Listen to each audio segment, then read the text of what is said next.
بیت الخلا۔ معزز سامعین کرام، السلام علیکم ورحمۃ اللہ وبرکاتہ۔ بیت الخلا خبیث اور شرارتی جنوں کے رہنے کی جگہ ہے، کیونکہ وہ گندی جگہوں پر رہنا زیادہ پسند کرتے ہیں۔ اسی لیے پہلے زمانوں میں لوگ گھروں میں بیت الخلا نہیں بنایا کرتے تھے، بلکہ قضاء حاجت کے لیے گھروں اور آبادی سے دور ویرانوں میں جایا کرتے تھے۔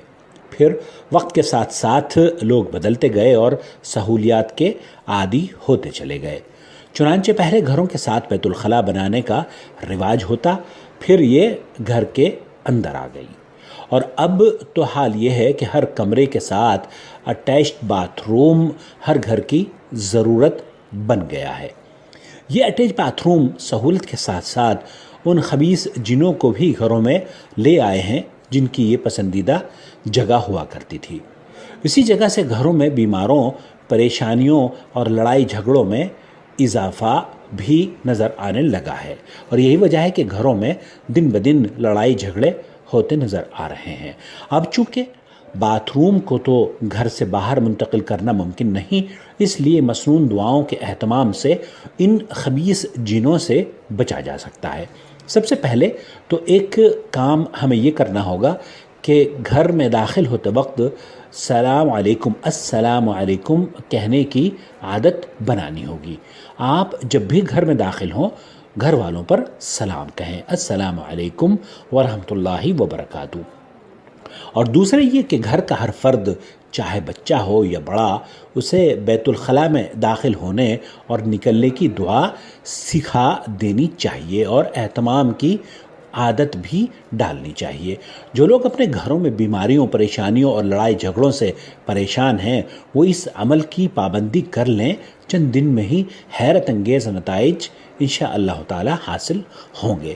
بیت الخلا میں داخل ہونے اور اس سے نکلنے کی، داخل ہونے کی جو دعا ہے، اس کا بہت اہتمام کرنا چاہیے۔ داخل ہوتے وقت پہلے بایاں اور پھر دایاں پیر اندر رکھنا چاہیے، اور نکلتے وقت پہلے دایاں پھر بایاں پاؤں باہر رکھنا چاہیے۔ داخل ہونے کی دعا بسم اللہ پڑھنا چاہیے۔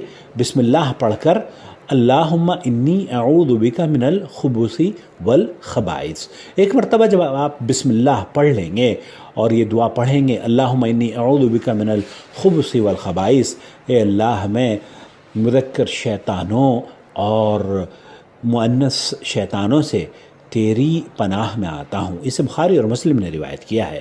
جب آپ یہ دعا پڑھ لیں گے تو انشاءاللہ تعالی شیطانوں سے محفوظ ہو جائیں گے، اور چونکہ آپ نے داخل ہونے سے پہلے بسم اللہ پڑھی تھی، لہذا آپ کو وضو کرتے وقت اسے دوبارہ باتھ روم میں دہرانے کی ضرورت نہیں ہوگی۔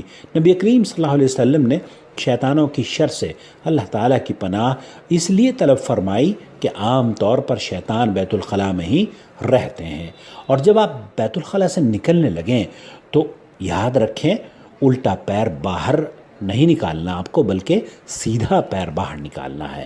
الٹا پیر آپ اس وقت داخل کریں گے جب کہ آپ بیت الخلا میں جا رہے ہیں، اور جب آپ نکل رہے ہیں تو سیدھا پیر آپ کو بیت الخلا سے باہر نکالنا ہے، اور یہ کہنا ہے غفرانک۔ اسے ترمذی نے روایت کیا ہے، اے اللہ میں تجھ سے معافی چاہتا ہوں۔ جتنا ہو سکے اس میسج کو سننے کے بعد آپ اگر چاہتے ہیں کہ اس کار خیر میں اور صدقہ جاریہ میں حصہ بنیں تو دوسروں کے ساتھ اسے ضرور شیئر کریں۔ السلام علیکم ورحمۃ اللہ وبرکاتہ۔